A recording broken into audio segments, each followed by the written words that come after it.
मेरा नाम प्रिंस प्रकाश है। जिस प्रकार से आप राहुल जी की यात्रा देख रहे होंगे, आप पूरा देख लीजिए। कश्मीर, कन्याकुमारी, उसके बाद से आप दूसरी यात्रा देख लीजिए मणिपुर।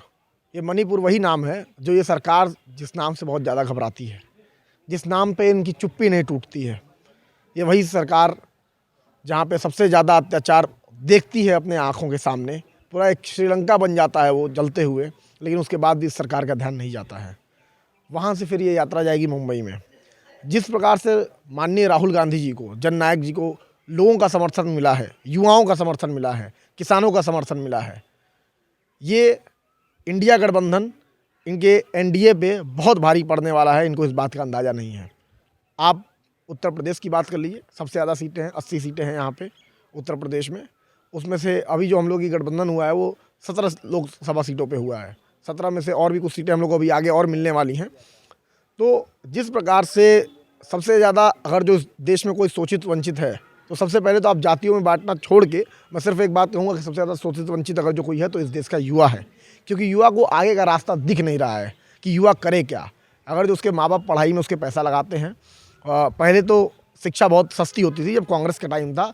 आप दिल्ली यूनिवर्सिटी देख लीजिए, बड़े बड़े विश्वविद्यालय। आप स्कूलों में तो कह सकते हैं कि हाँ कॉन्वेंट स्कूलों में बढ़िया पढ़ाई होती है, लेकिन आप विश्वविद्यालयों में ये नहीं कह सकते कि कोई विश्वविद्यालय सरकारी विश्वविद्यालयों के टक्कर का है। आप दिल्ली विश्वविद्यालय देख लीजिए, जेएनयू जिसको इस सरकार ने बर्बाद करने में थोड़ा भी नहीं सोचा है, जिसको बर्बाद करने पे तुली हुई है लगातार। आप उसके बाद से जितनी भी सेंट्रल यूनिवर्सिटीज़ हैं, खासतौर पे अपने यहाँ उत्तर प्रदेश में इलाहाबाद में है, इलाहाबाद जो विश्वविद्यालय है, बीएचयू है। इन जगहों से जो युवाओं की बार बार आवाज़ आती रही है, ये युवाओं की आवाज़ इसलिए आई है क्योंकि वो युवा पढ़े लिखे हैं। उनको मालूम है कि सरकार हमारी नीति बना रही है तो इसका 10 साल बाद, 20 साल बाद परिणाम क्या निकलेगा, इसलिए वो आवाज़ उठाते हैं। लेकिन ये सरकार पहले तो युवाओं को पढ़ने देना नहीं चाहती है। ये अपनी दमनकारी नीतियों से, फीस वृद्धि से, प्राइवेटाइजेशन पे उन पे सबसे डायरेक्ट हमला कर रही है कि वो पढ़ ना पाएँ। वो इनका जो 80 करोड़ लोगों को ये लोग कहते हैं ना कि हम फ्री में वो दे रहे हैं राशन, ये चाहते हैं उसी पे ये लोग पढ़ें और चुपचाप से आके इनको वोट दे दें। आप पेपर लीक देख लीजिए, इस सरकार का पूरा एकदम लीकेज सरकार हो गई है। जिस प्रकार से योगी सरकार में पेपर लीक हो रहे हैं, एक कोई पेपर अगर जो कोई इनका अधिकारी हो गया या फिर इनके मंत्री, विधायक, सांसद कोई भी एक बता दे कि उत्तर प्रदेश में कोई ऐसा पेपर हुआ हो जो लीक ना हुआ हो। तो सबसे ज़्यादा हताश, परेशान और निराश ये युवा है। और युवा ऐसा पटकेगा ना, इनको समझ में आ जाएगा। जिस तरह से आप कह रहे हैं कि पेपर लीक हुआ है, उत्तर प्रदेश पुलिस का जो पेपर था सरकार ने निरस्त कर दिया है और ये भी कहा है कि जो सालवर गैंग यानी नकलची हैं उनको मिट्टी में मिला देंगे और बुलडोजर उनके घर चला देंगे, उनकी पीढ़ी दर याद रखेगी। कल प्रयागराज में जिस तरह से उत्तर प्रदेश पुलिस के जवानों ने आरओ और एआरओ, सहायक समीक्षा और समीक्षा अधिकारियों के बच्चों को दौड़ा कर नौकरी दी जा रही, कैसे देखते हैं? ये उत्तर प्रदेश जो पुलिस है उसको पहले एक संदेश देना चाहूँगा कि वो लग रहा है वो भूल रहे हैं कि वो भी इसी भर्ती प्रक्रिया से निकल के आए हैं।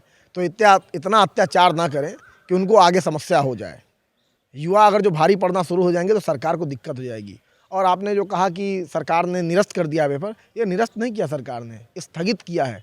इनको तो जो है 24 का जो पैसा कलेक्शन चाहिए था हो गया इनके पास, खर्चे पानी भर का। युवा जो 400 रुपये फीस दिए फॉर्म भरने के लिए, उसके बाद से स्टेट ट्रांसपोर्ट से लेकर रेलवे ट्रांसपोर्ट जो इन्होंने इस्तेमाल किया, उसमें जो पैसा आया वो सब सरकार के पास गया, वो अब ये लोग चुनाव में लगाएंगे। उसके बाद से इन्होंने कह देंगे कि हम रोज़गार तो भाई दे रहे थे, लीक हो गया, हमारी क्या गलती है। और जहाँ तक की रही बात कि उनके पे कार्रवाई क्यों नहीं हुई, जो क्या नाम है, मिट्टी मिलाने की बात कर रहे हैं ना योगी आदित्यनाथ जी, इसके पहले लोगों पे पहला पेपर तो लीक हुआ नहीं है, इसके पहले भी तो बहुत पेपर लीक हुए हैं। कितने लोगों पे बुलडोजर चला, ये थोड़ा बताएंगे माननीय मुख्यमंत्री जी? सबसे पहला सवाल तो ये है। तो मुख्यमंत्री जी गुमराह करने का काम कर रहे हैं। दूसरा, ये पेपर स्थगित करके लोग 2027 का अपना प्लान ले जा रहे हैं। 2027-26 में लोग आराम से पेपर कराएंगे वापस से, जब इनका विधानसभा चुनाव करीब आ जाएगा। तो 6 महीने के अंदर पेपर कराने का निर्देश भी दिया है और जितने भी बच्चे हैं उनको जितने बच्चे से उनको बसों से ले जाकर उनको सेंटर में डाला जाएगा। 6 महीने में, 6 महीने की बात नहीं है, लोकसभा चुनाव की बात है। ये तो जुमला है, जैसे मोदी देते आए 2 करोड़ रोजगार वाला, आज तक वो भी नहीं बता पाए हमने कहाँ दिया 2 करोड़ रोजगार।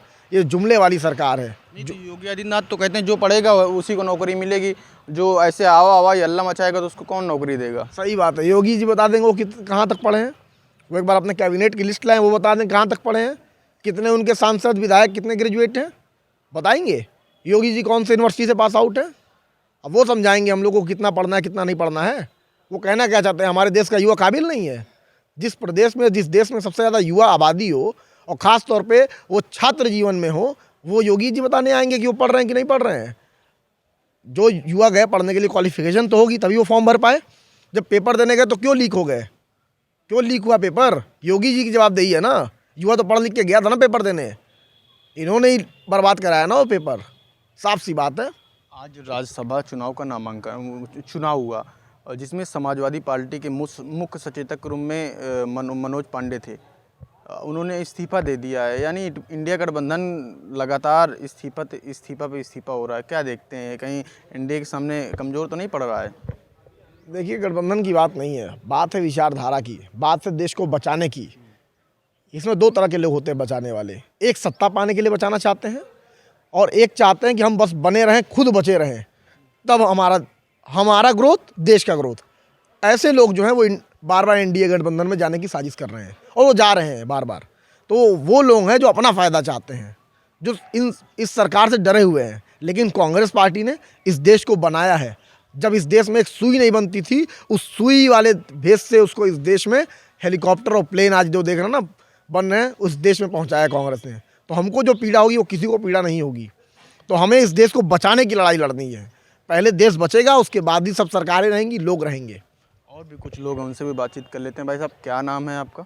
मेरा नाम अहमद है। अहमद, ये बताइए कि आगामी लोकसभा चुनाव नज़दीक है। आज राज्यसभा का चुनाव हुआ जिसमें समाजवादी पार्टी के 3 विधायकों ने, मान लो 2 विधायक ने इस्तीफा दे दिया और एक अभी लाइन पे हैं। क्या कहना चाहेंगे? अब ये तो लड़ाई तो डर की है। मैं जहाँ तक समझता हूँ कि जो विधायक हैं उनका कोई अपना स्वार्थ रहा होगा, जो कि जिस पार्टी के सिंबल से जीते हैं, जिस जनता ने भरोसा करके जिताया कि आप इस सिंबल से हैं, उस सिंबल पे अपना भरोसा जताया और आप दूसरे सिंबल पे जाके वोट कर रहे हैं, तो ये तो आप जनता को ही धोखा दे रहे हैं। दूसरी बात ये है कि उसमें स्वार्थ होगा। अब स्वार्थ कैसा है, कौन सा है, वो उनको पता होगा। और दूसरी बात ये है कि जो लोग भी डर रहे हैं आजकल, भाजपा के पास ईडी सीबीआई इतना भयंकर रूप में है कि जो लोकतंत्र पे धब्बा लगा रही है लगातार।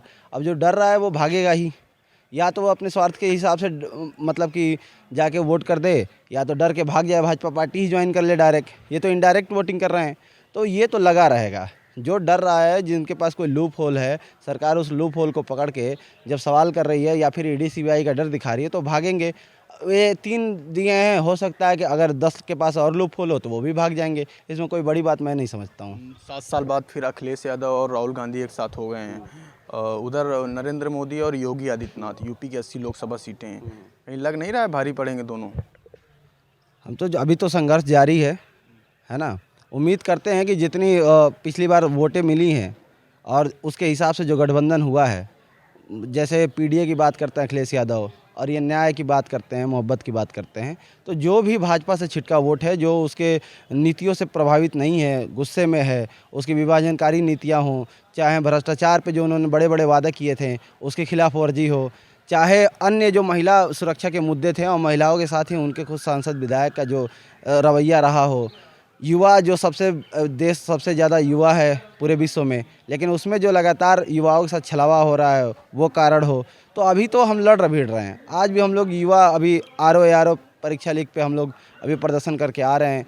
सरकार के जो नुमाइंदे थे, पुलिस थी, वो लेके गए थे सर इको गार्डन। तो प्रयागराज में तो जिस तरह से वीडियो आया है, पुलिस लगातार बच्चों को दौड़ा कर नौकरी दे रही है, मगर कुछ युवा हैं जो नौकरी लेने की तैयारी नहीं है। नहीं, वो तो आप ये तंजिया बात है। तो एक मैं कहना चाहता हूँ कि भाई जो दौड़ा के दे रहे हैं तो आप सही में नौकरी दीजिए ना। वो तो अपना हक ही मांगने गए थे ना।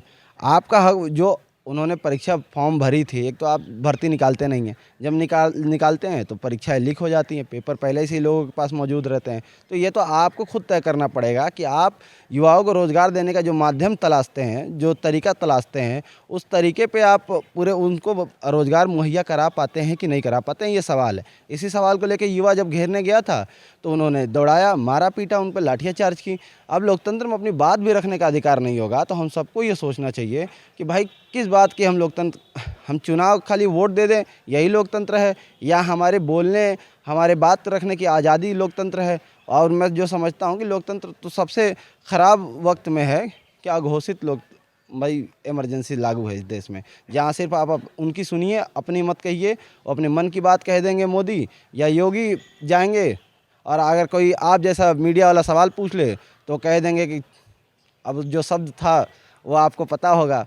तो इस पे देखना, सबको सोचना पड़ेगा, हर वर्ग के लोगों को, चाहे जो जिस भी व्यवसाय से जुड़ा हो, जिस भी वर्ग से जुड़ा हो, उसको ये सोचना पड़ेगा कि देश में आज किस स्तर की सरकारें हैं। और जब हम ही अपने मुद्दों पे लेके बात करने जाते हैं और लाठियाँ मिलती हैं, तो उन युवाओं को भी ये मतलब कि ध्यान में रखना होगा कि इन लाठियों के जवाब आने वाले इलेक्शन में वोट के माध्यम से दें, ताकि वो सरकारें आएँ जो सरकारें उनके लिए काम कर सकें, रोज़गार के अवसर पैदा कर सकें और उनकी ज़िंदगी को बेहतर बनाने के तरीके संजो सके, ना कि विभाजनकारी नीतियों से देश में धर्म के नाम पे वैमनस्यता को बढ़ावा दिया जाए और दूसरे तरीके से देश को पीछे खींचने की बात हो। प्रधानमंत्री कल कह रहे थे कि कांग्रेस पिछले 70 सालों में जो नहीं कर पाई वो मैं 10 सालों में करके दिखाया। इकोनॉमी की बात करें तो 11वें स्थान से हट के 5वें स्थान पर आ गए हैं, क्या कहेंगे? देखिए, अभी तो जो धरातल पे हमको देखने का मिलता है वो उस पर बस इतना कहना चाहूँगा कि 70 साल में अगर आप विश्वविद्यालय का जिस डिग्री दिखाते हैं वो फर्जी ही है, मैं ये कहूँगा। लेकिन जिस भी विश्वविद्यालय की डिग्री दिखाते हैं वो न्यू कांग्रेस की रखी हुई है। आप जिसके माध्यम से, जिस मीडिया के माध्यम से आज फूले नहीं समा रहे हैं, बड़ा फेस बने हुए हैं, वो भी कांग्रेस की नींव रखी हुई है। टीवी कंप्यूटर कौन लाया? कांग्रेस लाई। अब वो ये है ना कि बाप ने बहुत कुछ कर दिया और बेटा बैठ के गाली दे कि मेरे बाप ने कुछ नहीं किया, उसी में कहें। निकम्मे लोगों से कोई उम्मीद नहीं की जा सकती।